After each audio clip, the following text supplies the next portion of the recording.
Hello guys, welcome back to KEJI4. അപ്പോൾ നമുക്ക് എല്ലാവർക്കും അറിയാം 2020 ഓരോ ദിവസം കൂടുന്തോറും പുതിയ സ്പെക്സ് ആയിട്ട് പുതിയ സ്മാർട്ട് ഫോൺസ് ലോഞ്ച് ആയിക്കൊണ്ടിരിക്കുകയാണ്.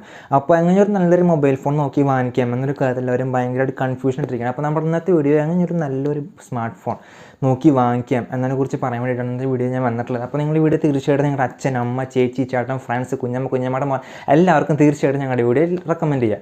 Friends, once again welcome back to our channel KEJI4. അപ്പോൾ നമുക്ക് വീഡിയോ കിടന്നാലേ.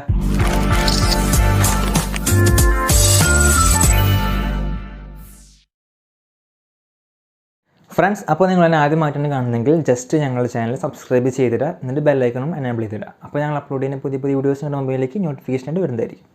ഫ്രണ്ട്സ്, അപ്പോൾ നമ്മുടെ ഇന്നത്തെ വീഡിയോ ഒരു കംപ്ലീറ്റ് സ്മാർട്ട് ഫോണും ഭയം ഗൈഡ് വീഡിയോ ആണ്. അപ്പോൾ നമ്മുടെ വീഡിയോ കണ്ടാൽ മാത്രം നിങ്ങൾക്ക് ഒരു നല്ലൊരു സ്മാർട്ട് ഫോൺ നോക്കി വാങ്ങിക്കാനെ കുറിച്ചൊരു ധാരണ കിട്ടുള്ളൂ.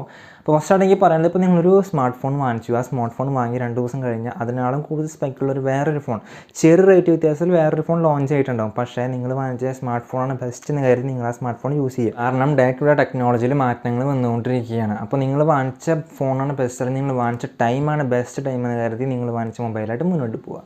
നിങ്ങളിപ്പോൾ ഒരു മൊബൈൽ ഫോൺ വാങ്ങാൻ തീരുമാനിച്ചിട്ടുണ്ടെങ്കിൽ നിങ്ങൾ തീർച്ചയായിട്ടും ഫസ്റ്റ് തന്നെ ഒരു ചെക്ക് ലിസ്റ്റ് തയ്യാറാക്കാം. ആ ചെക്ക് ലിസ്റ്റിൽ നിങ്ങൾക്ക് എന്തൊക്കെ സ്പെക്ക് മൊബൈൽ ആവശ്യമുണ്ട് എന്ന് വെച്ചാൽ നിങ്ങളുടെ ആവശ്യങ്ങൾ അടങ്ങുന്ന ഒരു ചെക്ക് ലിസ്റ്റ് തയ്യാറാക്കാം. ഇപ്പോൾ എൻ്റെ അടുത്ത് അങ്ങനെ ഒരു ചെക്ക് ലിസ്റ്റ് തയ്യാറാക്കുന്നത് വെച്ചാൽ ഞാൻ ഫസ്റ്റ് കൊടുക്കുന്ന ഒരു പോയിൻ്റാണ് പെർഫോമൻസ് നോക്കിയിട്ടാണ് ഞാൻ ഫസ്റ്റ് ഒരു മൊബൈൽ തിരഞ്ഞെടുക്കുന്നത്. പെർഫോമൻസിൻ്റെ കേസ് വരുമ്പോൾ നമ്മളിപ്പോൾ ഒരു മൊബൈൽ ഫോൺ വാങ്ങിച്ചിട്ട് 1, 2, 3 മാസം കഴിയുമ്പോൾ ആ മൊബൈൽ ഓവറായിട്ട് ഹീറ്റ് ആവുക അല്ലെങ്കിൽ ഹാങ് ആവുക, ഇമാതിരി പ്രശ്നങ്ങൾ നേരിടുമ്പോൾ നമുക്ക് വളരെയധികം ബുദ്ധിമുട്ടാണ്. അപ്പോൾ ഏകദേശം ഒരു 3-4 കൊല്ലത്തേക്ക് ആ ഫോൺ സ്മൂത്തായിട്ട് കൊണ്ട് നടക്കാം കഴിയുന്ന രീതിയിലുള്ള മൊബൈൽസ് നിങ്ങൾ പരമാവധി നോക്കി വാങ്ങിക്കാൻ ശ്രമിക്കുക. പെർഫോമൻസിൻ്റെ കേസ് പറയുമ്പോൾ ഏറ്റവും ഫസ്റ്റ് നോക്കേണ്ടത് തന്നെ പ്രൊസസ്സറിനെയാണ്. പ്രൊസസ്സർ മീഡിയടെക് ഹീലിയോ പ്രൊസസ്സറാണോ അല്ലെങ്കിൽ സ്നാപ്ഡ്രാഗൺ സീരീസ് 6 ആണോ 7 ആണോ 8 ആണോ നോക്കിയിട്ട് വേണം ഒരു മൊബൈൽ വാങ്ങിക്കാനായിട്ട്. എൻ്റെ ഒരു ഒപ്പീനിയനിൽ സ്നാപ്ഡ്രാഗൺ പ്രൊസസ്സേഴ്സ് യൂസ് ചെയ്യുന്ന മൊബൈൽസാണ് കുറച്ചുകൂടി നല്ലത്.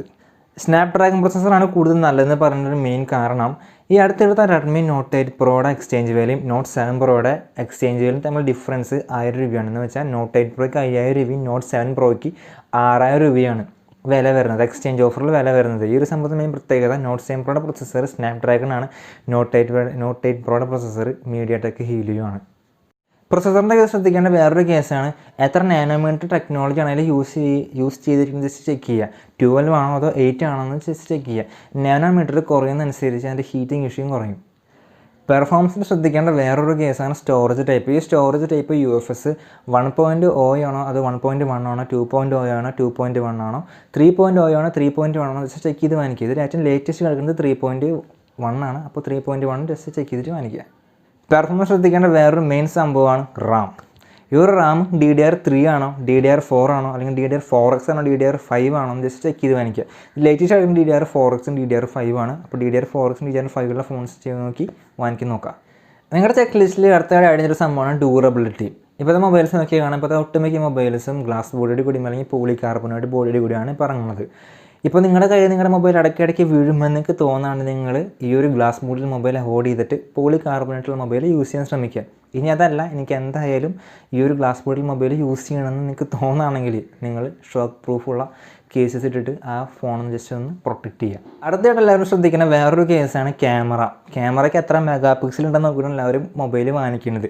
ശരിക്കും പറഞ്ഞാൽ ക്യാമറയ്ക്ക് എത്ര മെഗാ പിക്സൽ ഉണ്ടെന്ന് നോക്കിയിട്ടല്ല വാങ്ങിക്കുന്നത്, ആ ക്യാമറയിൽ ഏത് സെൻസറാണ് യൂസ് ചെയ്തിട്ട് നോക്കിയിട്ട് വാങ്ങിക്കുന്നത്. ഈ ഒരു സെൻസറാണ് ആ ഒരു ക്യാമറയ്ക്ക് അതിൻ്റെ ക്ലാരിറ്റി പ്രൊവൈഡ് ചെയ്യുന്നത്. ഫോർ എക്സാമ്പിൾ പറയാച്ച ഇപ്പോൾ ഒരു ലോക്കൽ സെൻസർ അതിനിപ്പോൾ ഒരു 64 മെഗാ പിക്സൽ ഉണ്ടെന്ന് കരുതാം. അതുപോലെ തന്നെ ഒരു ബ്രാൻഡായി സാംസങ്, വേണമെങ്കിൽ സാംസങ് പറയാം. സാംസങ്ങിന് ഇപ്പോൾ ഒരു 12 MB മെഗാ പിക്സലുള്ളൊരു ക്യാമറയിൽ യൂസ് ചെയ്തിരിക്കുന്ന സെൻസറും ഈ രണ്ടും തമ്മിലെടുക്കുന്ന ഒരു പിക്ചറിൻ്റെ ക്ലാരിറ്റി ചെക്ക് ചെയ്താൽ ഈ ഒരു സാംസങ്ങിൽ യൂസ് ചെയ്തിരിക്കുന്ന ഈ ഒരു സെൻസറിലെടുത്ത ഈ ഒരു പിക്ചറിനായിരിക്കും കൂടുതൽ ക്ലാരിറ്റി ഉണ്ടായിരിക്കുക. അപ്പോൾ നിങ്ങൾ മെഗാ പിക്സൽ മാത്രം നോക്കാതെ ആ ക്യാമറയിൽ യൂസ് ചെയ്യുന്ന സെൻസറോട് നോക്കിയിട്ട് മൊബൈൽസ് വാങ്ങിക്കാൻ നോക്കുക.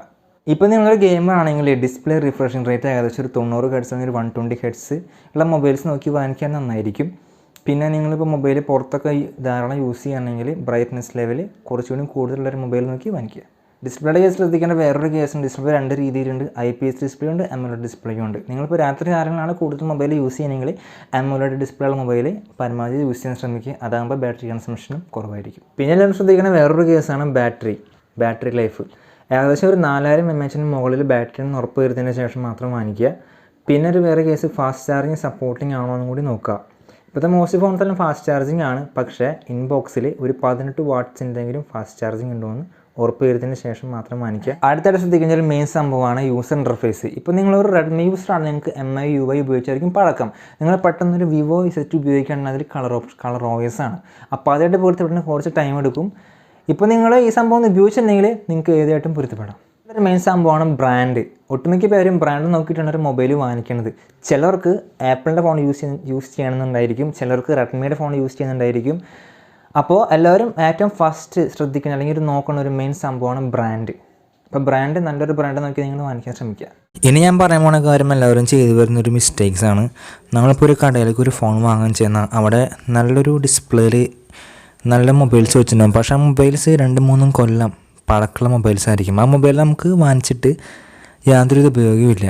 കാരണം 2-3 കൊല്ലത്തെ പിന്നീട് 2-3 കൊല്ലം ബാക്കുള്ള അപ്ഡേഷൻസ് ആയിരിക്കും അതിലുണ്ടാവുക. ഫോണുകളുടെ റേറ്റ് ഇത്ര കുറവാണ് അല്ലെങ്കിൽ ആ ഫോണിൽ ഇത്ര വില കുറവാണ് നമുക്ക് തരുന്നത് എന്നാലോചിച്ച് തന്നെ മനസ്സിലാക്കാൻ സാധിക്കും ആ ഫോണുകൾക്ക് അത്രയ്ക്കുള്ളൊരു വാല്യൂ ആണ് അവർ പ്രൊവൈഡ് ചെയ്യണമെന്നുള്ളത്. പിന്നത്തെ ഒരു മെയിൻ സംഭവമാണ് ബഡ്ജറ്റ്. നിങ്ങളുടെ കയ്യിൽ എത്ര രൂപ ബഡ്ജറ്റ് ഉണ്ടോ ആ ബഡ്ജറ്റിനുള്ളിൽ അടങ്ങിയിട്ടുള്ള ഏറ്റവും നല്ലൊരു സ്പെക്കുള്ള ഫോൺ നോക്കി വാങ്ങിക്കാൻ ശ്രമിക്കുക. പിന്നെ നിങ്ങൾ വാങ്ങിക്കാൻ പോണ മൊബൈൽ മുമ്പ് ആരെങ്കിലും യൂസ് ചെയ്തിട്ടുണ്ടെങ്കിൽ അവരുടെ അഭിപ്രായം ചോദിക്കുക, റിവ്യൂസ് നോക്കുക. എല്ലാ സംഭവങ്ങളും ചെക്ക് ചെയ്തിട്ട് നല്ലൊരു ഫോൺ വാങ്ങിക്കുക. ഫ്രണ്ട്സ്, അപ്പോൾ നിങ്ങൾക്ക് ഞങ്ങളുടെ ഇന്നത്തെ വീഡിയോ ഇഷ്ടപ്പെട്ടെങ്കിൽ നിങ്ങൾ തീർച്ചയായിട്ടും ഞങ്ങളുടെ വീഡിയോ ലൈക്ക് ചെയ്യുക, ഷെയർ ചെയ്യുക, കമൻറ്റ് ചെയ്യുക. പുതിയതായിട്ട് മൊബൈൽ വാങ്ങിക്കാൻ ആരെങ്കിലും നിൽക്കുന്നുണ്ടെങ്കിൽ ഞങ്ങളുടെ വീഡിയോ അവർക്ക് നിങ്ങൾ ജസ്റ്റ് ഒന്ന് റെക്കമെൻഡ് ചെയ്യുക, ഞങ്ങളെ മാക്സിമം സപ്പോർട്ട് ചെയ്യുക. പിന്നെ ഈ ചാനൽ ഇനി നിങ്ങൾ സബ്സ്ക്രൈബ് ചെയ്തിട്ടില്ലെങ്കിൽ ജസ്റ്റ് സബ്സ്ക്രൈബ് ചെയ്തിടുക, ബെല്ലൈക്കണും പ്രസ് ചെയ്തിടുക. അപ്പോൾ ഇതിലും ഒരു കിടിലൻ വീഡിയോ ആയിട്ട് വീണ്ടും കാണാം. ബൈ.